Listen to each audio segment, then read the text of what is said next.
रिक्षा चालकाने लहान मुलीला घाणेरड्या व अश्लील पद्धतीने हात लावला. हडपसर पोलिसांनी जेल धाडला.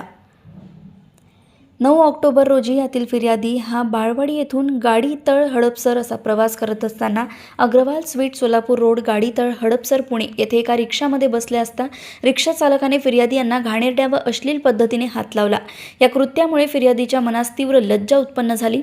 सदरबाबत हडपसर पोलीस स्टेशन येथे भारतीय न्याय संहिता कलम 74 सह बालकांचे लैंगिक अपराधापासून संरक्षण अधिनियम कलम 8(12 प्रमाणे गुन्हा दाखल करण्यात आला.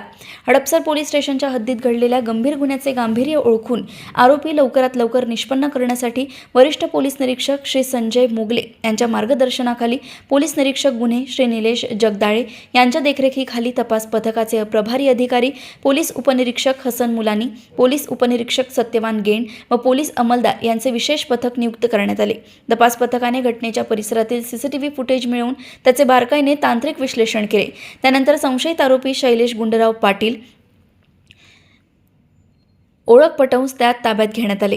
हडपसर पोलीस स्टेशनचे तपास अधिकारी सहाय्यक पोलीस निरीक्षक हसीना शिकलगार यांनी सदर गंभीर गुन्ह्यातील साक्षीदारांचे जबाब नोंदवून सीसीटीव्ही फुटेजसह इतर पुरावे गोळा केले. पुरावे भक्कम करून केवळ 24 तासांच्या आत आरोपींविरुद्ध दोषारोपपत्र माननीय न्यायालयात दाखल करण्यात आले. पुणे येथून सहसंपादक रणजित मस्के यांची रिपोर्ट.